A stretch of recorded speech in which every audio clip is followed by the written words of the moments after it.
The scribes of the Middle Ages who practiced the art of writing pioneered a medium which would become the very foundation of civilization. Yet for many centuries, access to the written word was confined to the few. Books were priceless, guarded by an attendant priesthood. A single volume had the value of a farm.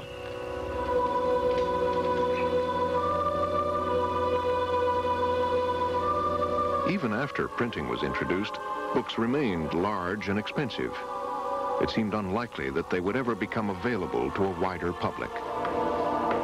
The latest technology that came in at the end of the 16th century was the idea of the chained library, whereby books could be instantly accessible to anybody who visited the library, and by simply extracting a book with the chain just long enough for the book to be lowered from the case onto the desk in front of the reader.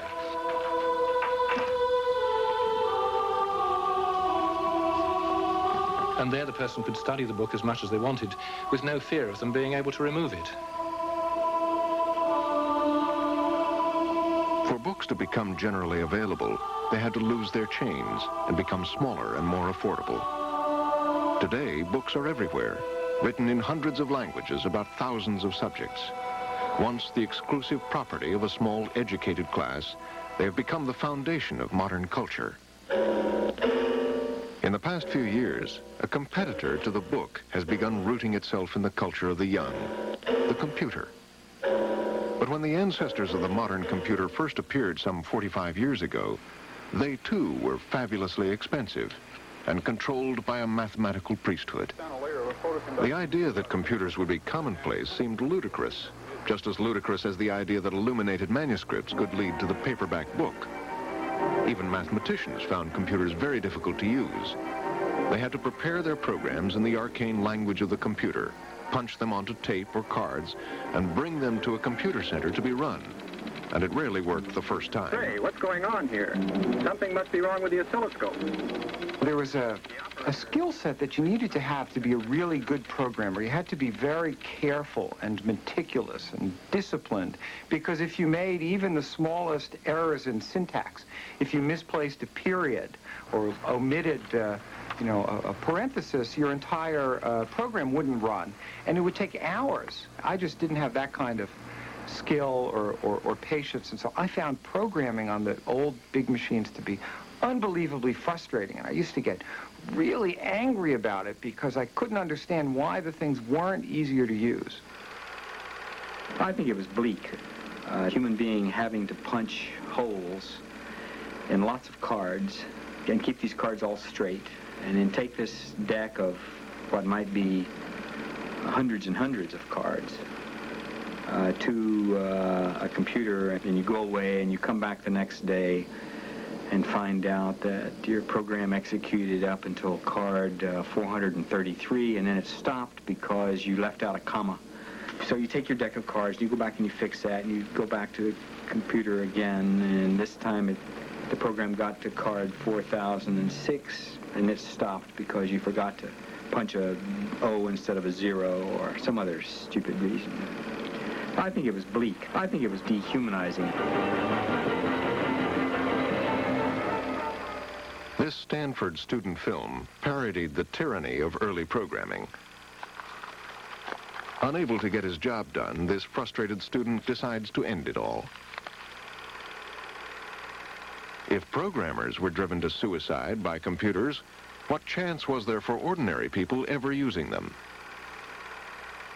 Yet within a few decades, the image of the computer would be transformed. Like the book, it would get smaller, cheaper, and become so easy to use that millions would become literate in the new medium. We're going to show you a man actually talking to a computer in a way far different than it's ever been possible to do before. Surely not with his voice. No, he's going to be talking graphically. He's going to be drawing, and the computer is going to understand his drawings.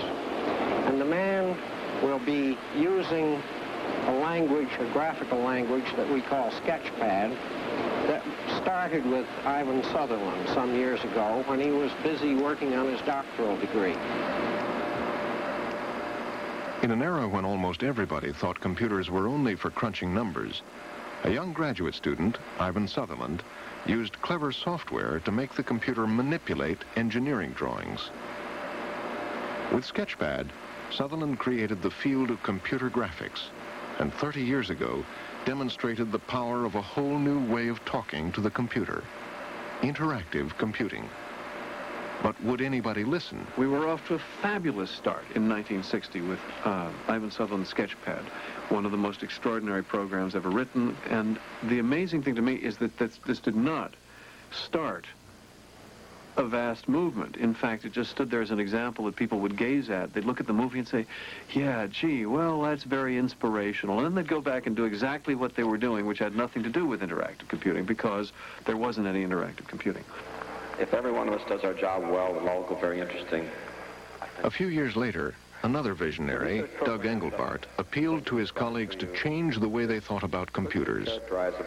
In a spectacular demonstration, he showed off a series of brilliant innovations, including a pointing device called a mouse. I don't know why we call it a mouse.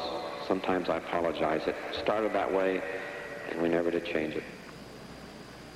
Decades ahead of his time, Engelbart had given a glimpse of what was to come. Doug Engelbart is the single most important person in the history of computing, and it's shocking how few people have actually heard of him. It would be as if we all use electricity and light bulbs, but nobody had heard of Thomas Edison. 25 years later, Doug Engelbart walks unrecognized on the Stanford campus. His bold gamble didn't pay off. We just thought, boy, then within a year or two, there'll be all sorts of people joining this pursuit, and it become more of an acceptable activity. And, you know, it seemed, and what I hear from various places is that it's stimulated and motivated some people, but it didn't seem to connect us to something that was a viable strand of pursuit for people to pick up, and it just didn't. Impressive though his demonstration was, the computer establishment didn't think his vision was practical. Because the establishment never gets it. That's how it is with paradigm shift. The establishment does not see where the next wave is coming from. And even if they hire somebody to tell them where the next wave is coming from, they never believe them, which is exactly what happened with Xerox and Xerox PARC.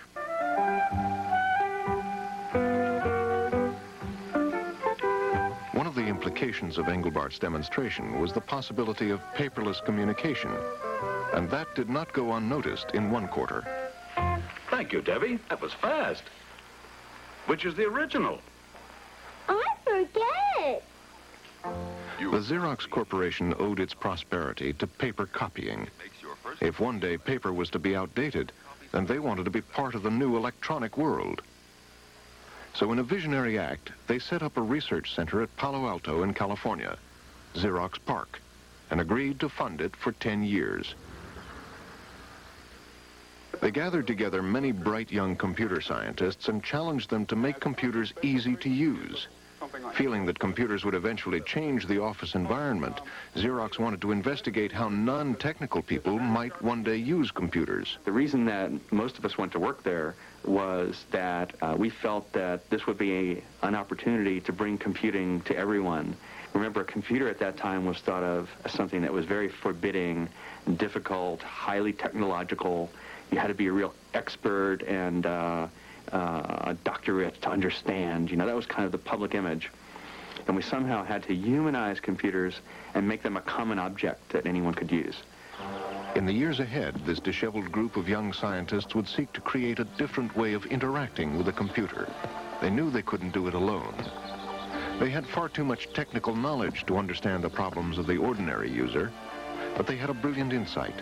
Why not try to see the problem from the standpoint of children?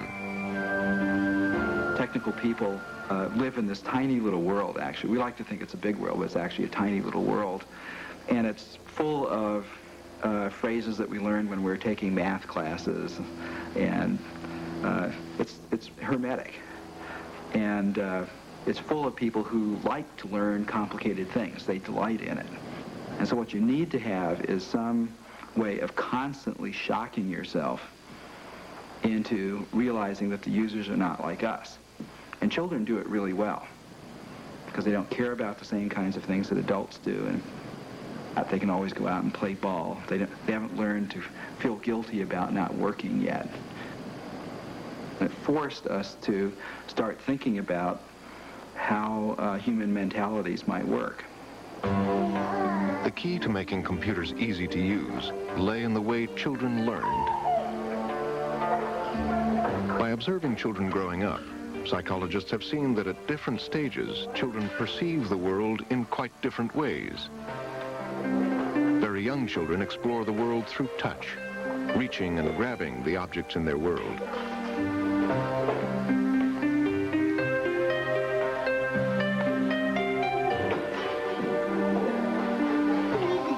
For children of 5 or 6, the visual mentality is more important. The Swiss psychologist Jean Piaget had shown just how strong it is in a series of classic experiments. Well, Dr. Inhelder here is filling one glass with milk. Then she's asking the child to fill his with exactly the same amount as she has in hers. For children like this 5-year-old, the visual mentality is so dominant, they may be led into error. In this classic experiment, the child has to decide whether 2 glasses have the same amount of milk in them. After the child is happy that the 2 glasses contain equal amounts, the investigator makes her move. I would prefer to drink my milk in the tall glass. I have poured it all in the tall glass. You and I, have we still the same amount? No. Who has more?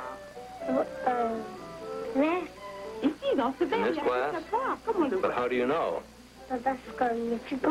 Because it is taller. At the time, we would just... Later on, we learn with difficulty to handle symbolic reasoning. ...handle 2 equations we could... Because many people find things like algebra difficult, it is not surprising they also find computers impossible to use. Ann's age, therefore, would be 18 years old. But the intuitive mentalities of touch and vision stay with us all our lives. We are all expert at seeing something, reaching out and grabbing it.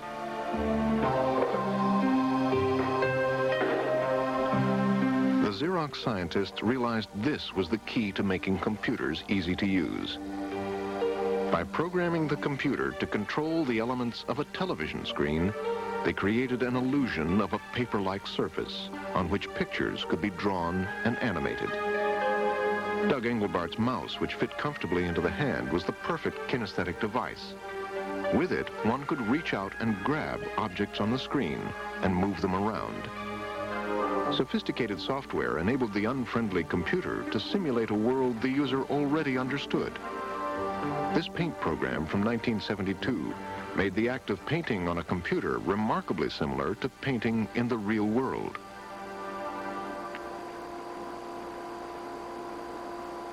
Other software enabled letters to be formed, or music to be written and transcribed. Software could change the computer from a forbidding machine into a friendly mental tool.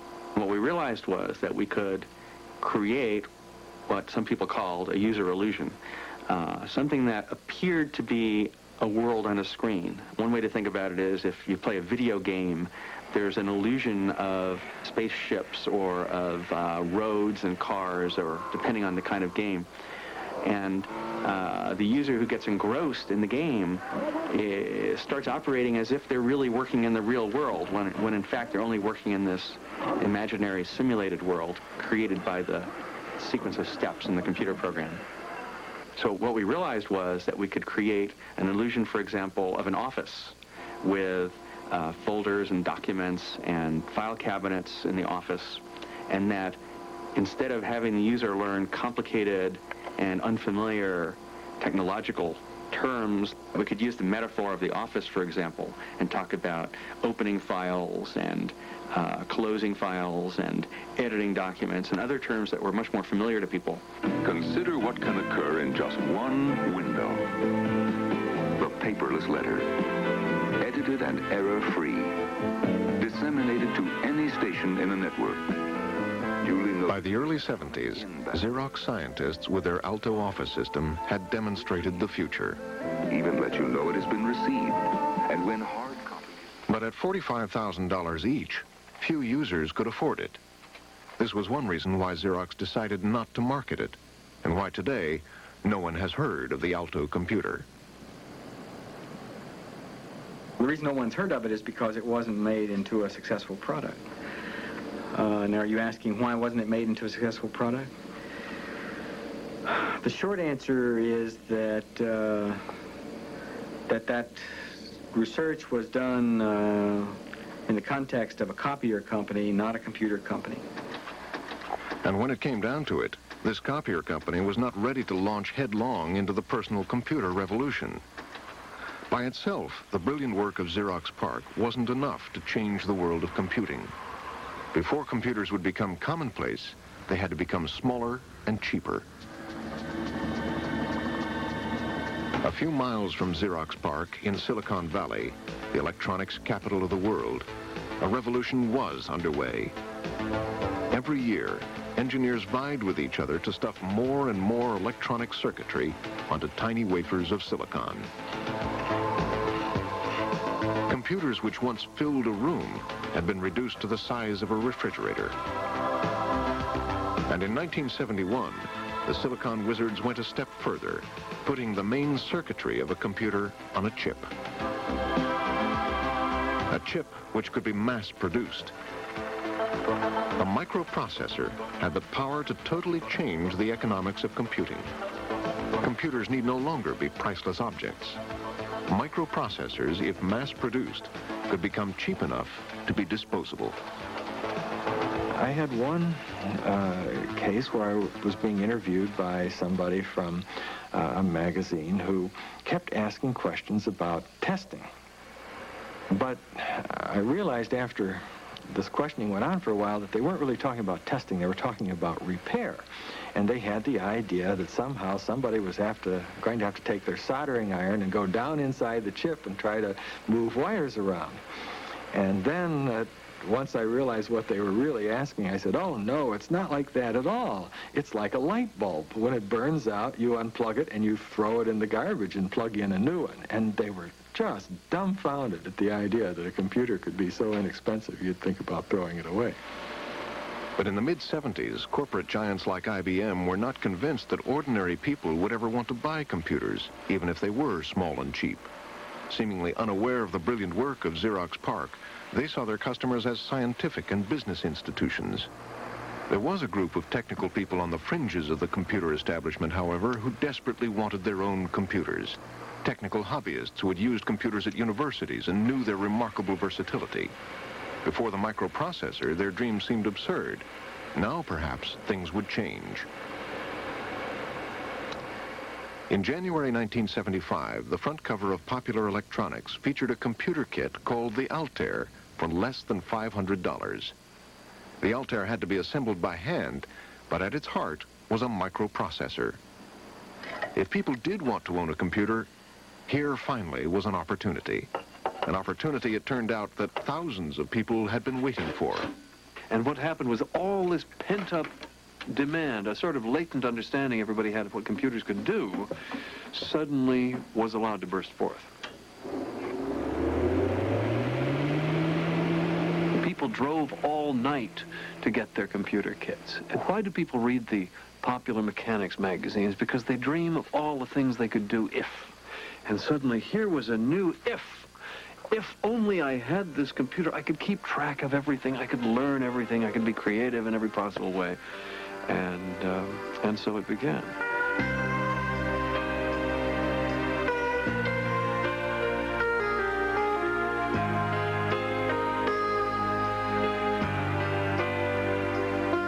For technical hobbyists, it was a dream come true.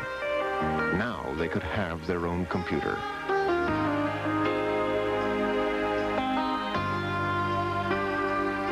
Clubs of enthusiasts grew up all over America, like the Homebrew Computer Club in San Francisco, where members showed off what their homebrewed computers could do.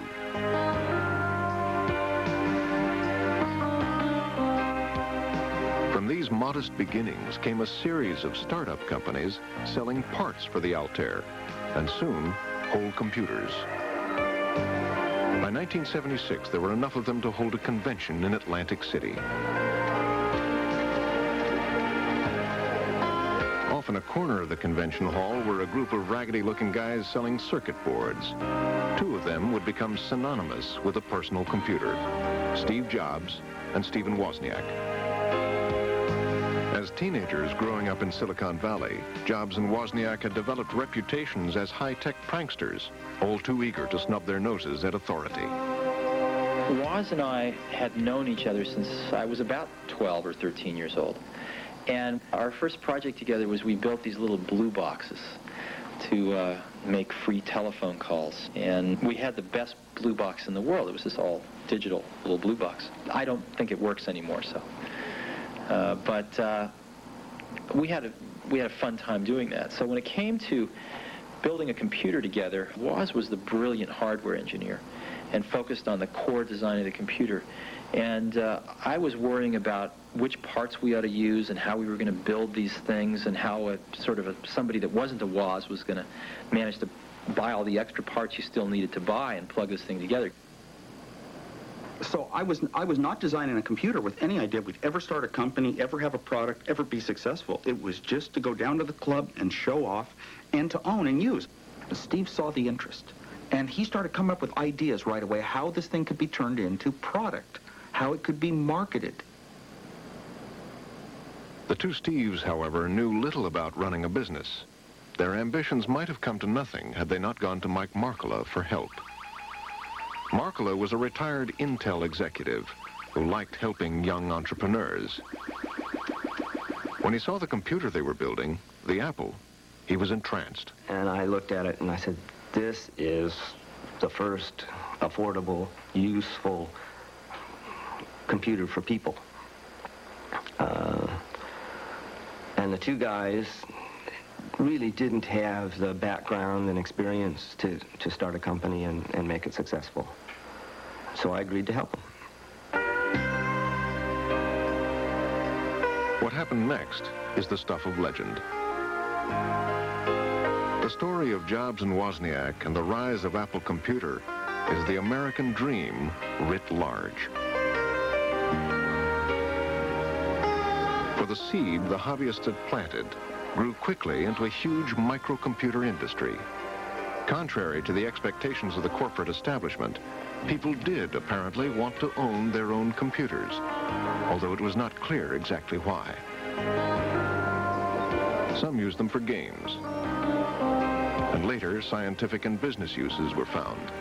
But whatever the reason, people apparently wanted to own them. While many of the startup companies folded in this turbulent market, under Markkula's careful management, Apple prospered, becoming the fastest-growing company in history. Jobs, Wozniak, and Markkula became rich beyond their dreams, each ending up with more than $100 million. When Apple went public in 1980, more than 40 Apple employees and investors became instant millionaires. Never before had one company made so many people so rich so quickly. machine which once cost millions of dollars and filled a room was now coming off the assembly line by the thousands, an idea which a decade before would have sounded like science fiction. IBM, the industry giant, had been sitting on the sidelines watching the fledgling personal computer industry develop. But Big Blue wasn't sure how to respond to this strange new market. And when IBM did make a half-hearted attempt to enter the field, it failed.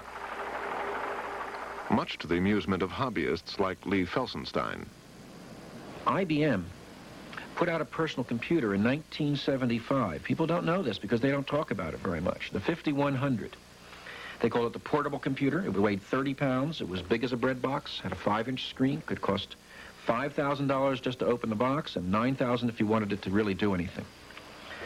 They were selling this at the second West Coast Computer Fair, all dressed up in nice little IBM suits, and they weren't doing much business. The guy next door to them, who had a propeller beanie on, a total freak named Lyle Morrow, was doing land office business selling his disks of What's It software, as it was called, a little database program. And perhaps they learned something from that. In time, IBM saw the light. While demand for mainframes and mini-computers was still strong, small, inexpensive personal computers were the machines of the future. In 1981, IBM finally introduced a serious machine, and with their superior sales network, soon dominated the industry. Today, a new IBM computer has reached a personal scale. A person can afford it. A person can put it anywhere. Office, home, or school. But despite the astonishing growth of the microcomputer industry, there were problems.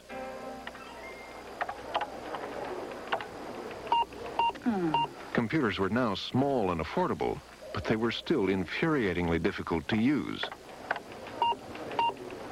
If you can't get a computer to do anything but frustrate you,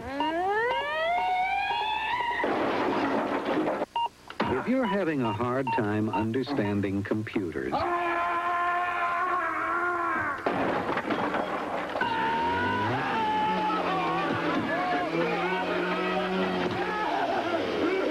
what the PC revolution needed had been invented a decade before at Xerox PARC. Software which made a computer easy enough for a child to use. But Xerox had failed to commercialize their great vision. It would be up to someone else to deliver it to the world. That person was Steve Jobs. One day in 1979, he visited the Xerox laboratories and was astonished at what he saw. And it was just instantly obvious to anyone that this was the way things should be. And so I remember coming back to Apple thinking, our future has just changed. This is where we have to go. Steve Jobs had seen the light. His challenge was to build a computer which was not only small and affordable, but so intuitive a child could use it. Such a computer might not only change the course of computing, but prevent the mighty IBM from taking over the PC industry. The launch date for his new product, the Macintosh, was January 1984. And in an impassioned speech to his salesman, Jobs couldn't resist invoking the name of George Orwell. It is now 1984. It appears IBM wants it all. IBM wants it all and is aiming its guns on its last obstacle to industry control, Apple. Will Big Blue dominate the entire computer industry, the entire information age? Was George Orwell right about 1984? In a daring and controversial commercial which attracted the attention of news media all over the world, Jobs created an image of desperate computer users being brainwashed by Big Brother, a veiled reference to IBM. Secure from the pests, obeying contradictions. We are one people. But they were about to be awakened from their slumber by the wind of personal, interactive computing. We shall prevail. 1984, Apple Computer will introduce Macintosh. And you'll see why 1984 won't be like 1984. The Macintosh marked the beginning of a new era of computing. Gone are the arcane symbols. Instead, using a mouse, a person pushes and pulls pictures using the intuitive skills acquired in childhood. The computer screen, with its pictures and icons, depicts a familiar world even a child can understand. In reality, this friendly graphical illusion is conjured up by thousands of lines of complex code written by computer programmers. This code, in turn, is converted into hundreds of even more basic orders, which this computer knows how to follow. The computer circuits, millions of simple switches, blindly obey, opening and closing millions of times a second. If software can transform the look and feel for one computer, then it could, in principle, do it for all computers, even the unfriendly ones. So if I want to copy a file, for instance, I have to know what the meaning of a : / this, that, and the other thing is. And if I mistype a single character, then it will give me some sort of obscure error message.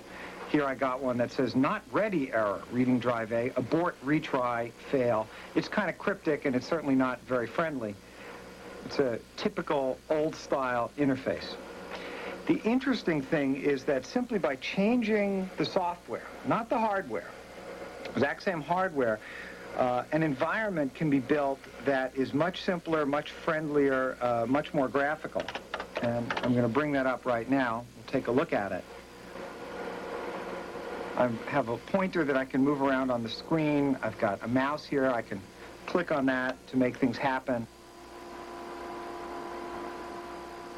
The same exact machine, but given different software, it creates an entirely different style of interacting with it.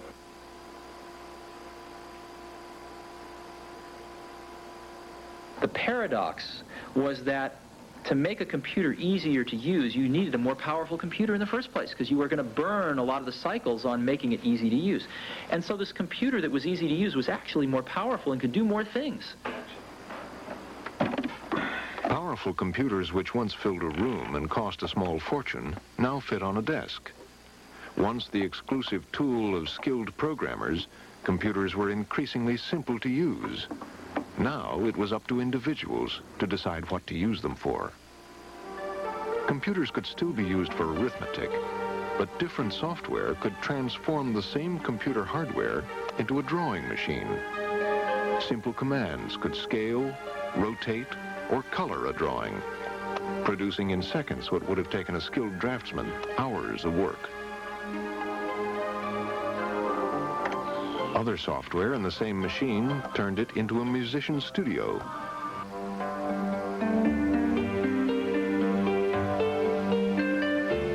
Or a flight simulator.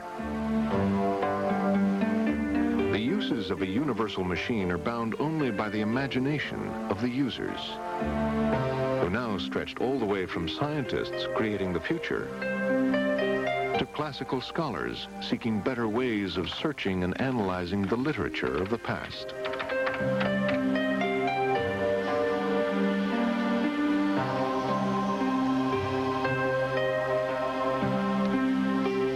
As the 80s wore on, the machine invented to compute numbers was now seen less and less as having anything to do with arithmetic. Call them computers because historically we just happened to use them first for numbers. They could have been used first for controlling moving signs like baseball scoreboards, in which case we wouldn't have thought of them as numerical. We would have thought of them as textual and graphical machines first and then recognized their numerical functions afterward. So it's a historical accident that they're called computers, and this has misled a lot of people. What they really are is all-purpose machines that can be turned to any purpose by instructing them, which doesn't mean saying, now computer, you do this. It means thinking of a series of operations and a way of specifying those operations that will make the events occur that you want to occur. And that sounds so simple. Far from being simple, the elaborate code, the set of arcane software spells and incantations which make a computer add numbers, paint pictures, or make music, is very hard to write. For the few geniuses who knew how to write it, fame and fortune were waiting.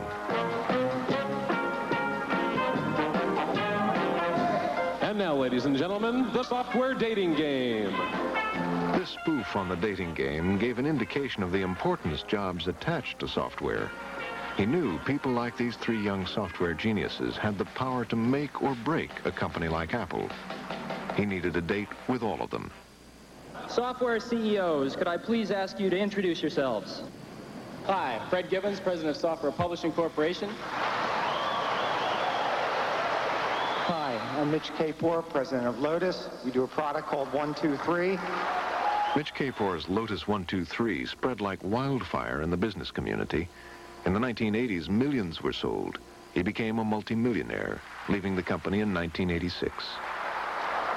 My name is Bill Gates. I'm chairman of Microsoft.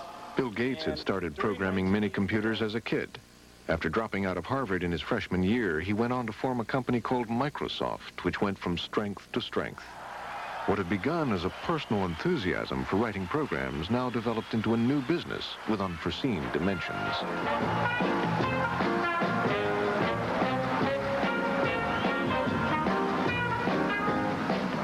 Still only in his mid-30s, Bill Gates is worth billions.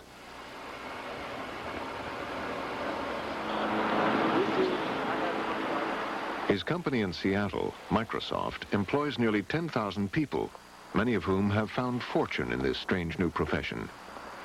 But unlike Steve Jobs, Bill Gates doesn't make anything tangible. His wealth is based on something rather hard to see. Despite having an annual revenue of more than $1.5 billion, the only physical evidence that he produces anything are the pieces of magnetic plastic, floppy disks, and the manuals and boxes in which he sells his product. What Gates is selling is codified thought.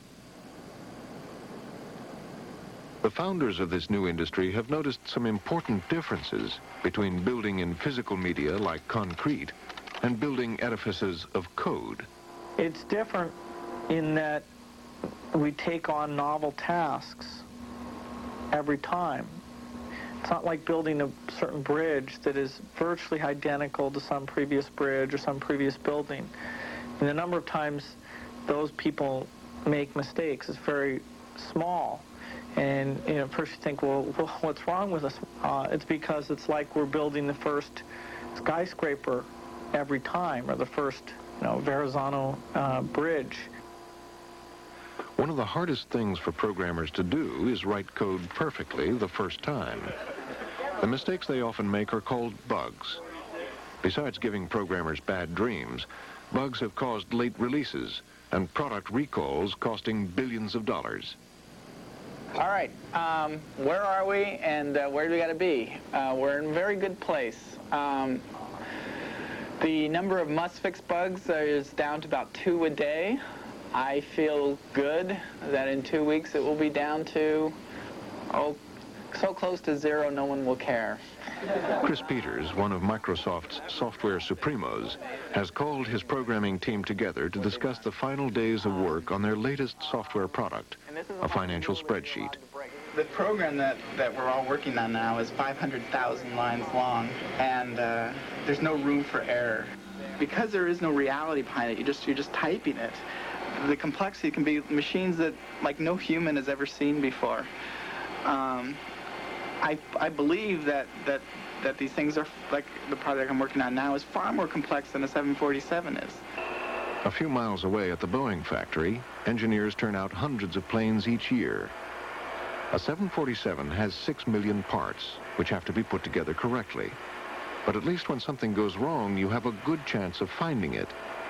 With physical things like airplanes and buildings, if there is a fault, you look to see if the problem is nearby. So if you've got something that's not holding its weight well, you look to see if the joint is tight, if the screws are right, and you don't have to go and analyze the whole building. Well, software doesn't work like that. If you see a problem when you attempt to execute a certain command, there's no simple and direct way of knowing which part of the code could have the problem. In some sense, it could be almost anywhere. And so the detective problem of hunting down the source of the problem is enormously harder than in physical media, because digital media don't obey the same simplifying law of proximity of cause and effect. Yeah, that's good. Laura, a child of a new computer era, is blissfully unaware of how a computer works and how it is programmed. Born the year of the Mac, she found the objects in her world included not only pets, people, and toys, but friendly computers. Where's the milk? Her father took this extraordinary film when she was only 18 months old. Although she can't talk properly and cannot begin to read, she is essentially computer literate. Laura, let's make a ball. There's the ball. We're making very nice. Want to make a white ball? The computer, once the specialized tool of scientists, is becoming part of the culture of the young. What is a computer? If someone knows nothing about it, what would you tell them a computer is? What would you say, Kim? Well, a computer is something that you write on and press buttons on.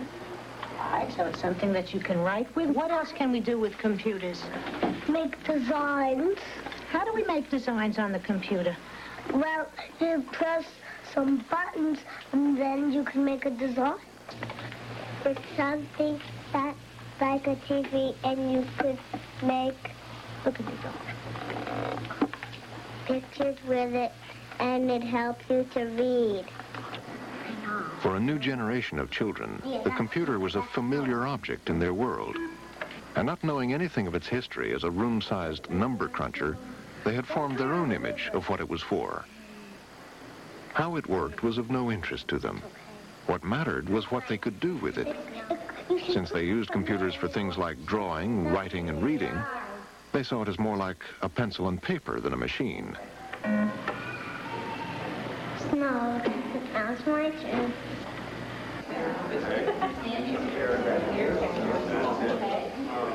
For these children, the computer isn't just a new means of expression, it's the only one.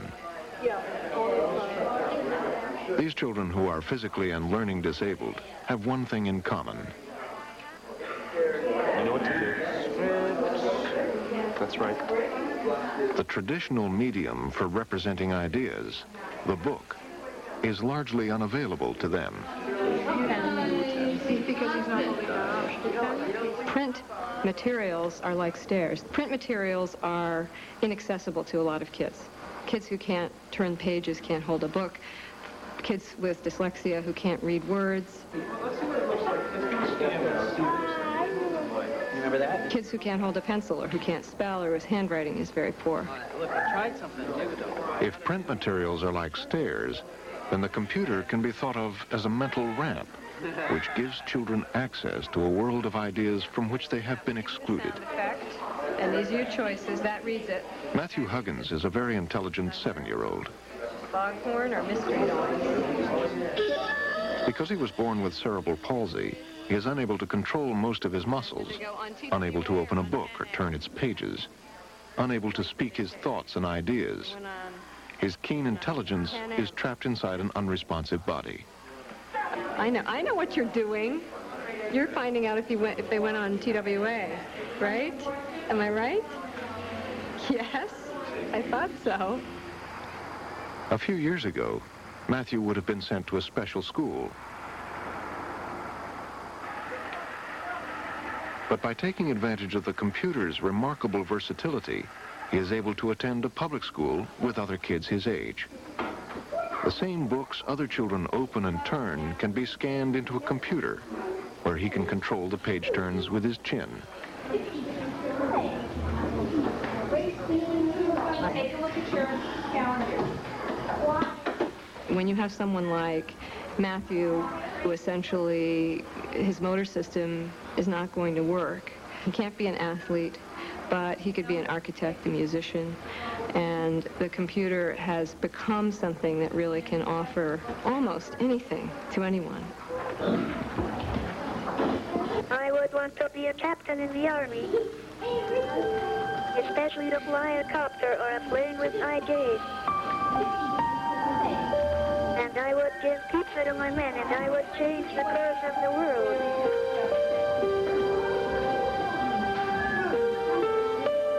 A remarkable thing has happened. Children of Matthew's generation have worked out what most computer users were unable to see. The computer isn't really a machine at all, but a new medium. It shows signs of becoming as important to our developing culture as the book before it. But the process of acceptance, which took the book hundreds of years, has some way to go. Computers are still very valuable and cherished objects. As with the priceless books of past ages, university libraries chain them in to prevent them from being stolen.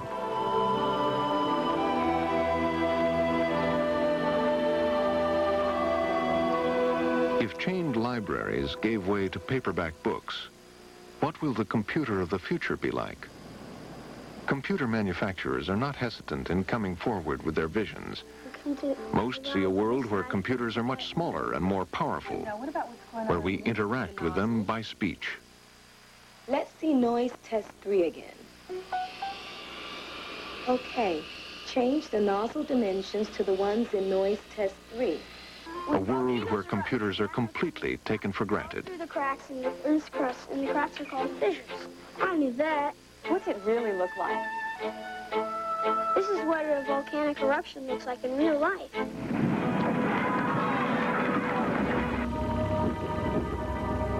But others see grander opportunities still. For computers can do many things that books can't.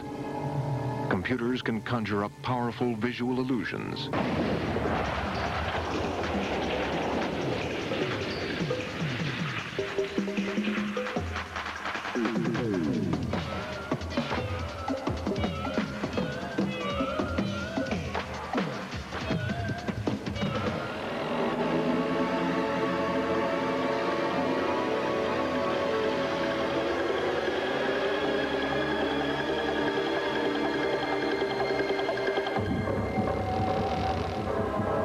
These illusions don't have to be confined to a flat, two-dimensional screen.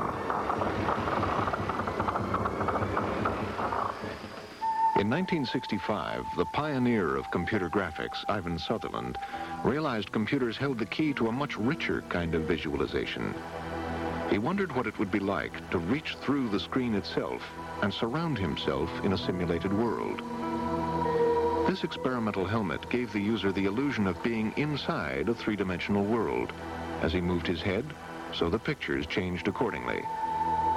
The technology was barely able to handle a simple geometrical world in those days.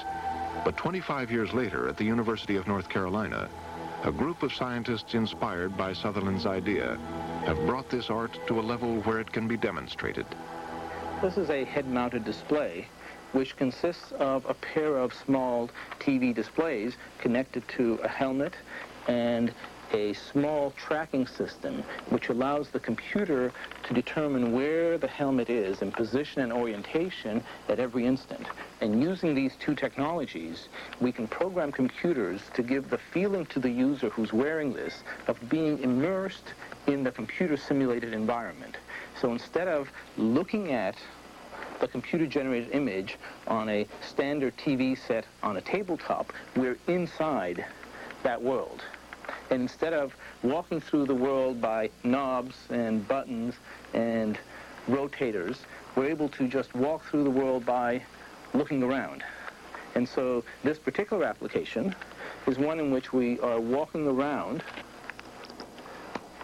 a church addition that was being planned here a couple of years ago. And here we are telling the computer where we're moving by walking on a treadmill and by steering a pair of handlebars here for the direction. So as you can see, we're coming up in the entrance of this hall, and we're turning to the right slightly, And the effect is so powerful because you are doing those actions which are intuitive for you all your life. This looks very nice. I think I want to go into the hall itself. You could look around in here also. Look up at the pattern of lights on the ceiling. I like these nice circular windows on each end.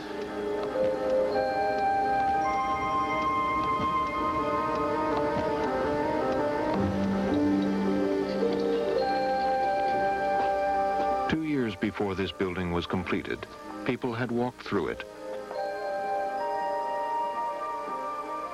They had looked at its columns. They had walked inside it and gazed at its windows.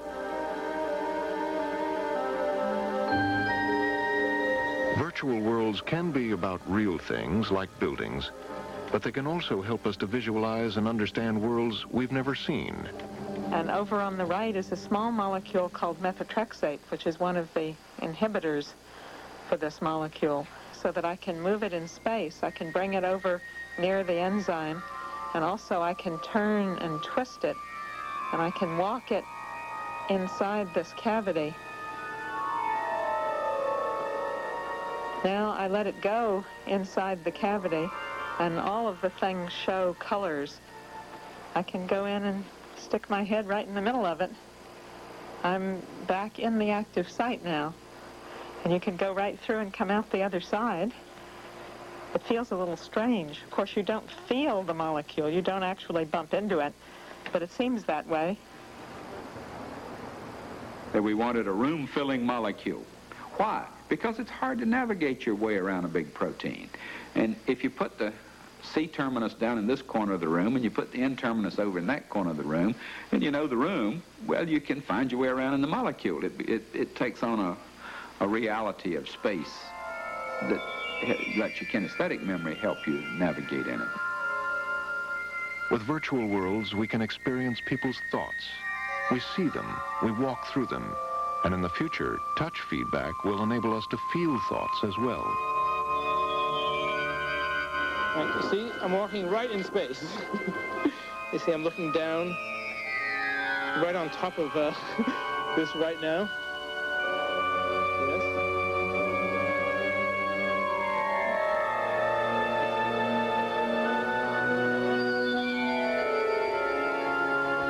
At the moment, the illusions strain the limits of what computer hardware can manage. Every time the user moves, millions of computations have to be done to update the image. This is why it is still a little jerky. But things are improving very quickly. We're just barely at the point where we can do interesting demonstrations. I see no end to the process of faster and faster computers, and I see no end to what we can do to use that power if we have it in virtual world modeling. I think that the switch from 2D to 3D is tremendously exciting. Because in one sense, 2D is what we have been doing with intellectual activities for centuries. It is what we write, it is what we read, it is the pictures that we see on the walls, it is the way we communicate with people. On the other hand, 3D is where we live all the time. Our everyday life is three-dimensional. And so I believe that as soon as the computers become capable of being able to interact with the users in 3 dimensions, that the more natural interface will be a 3D one.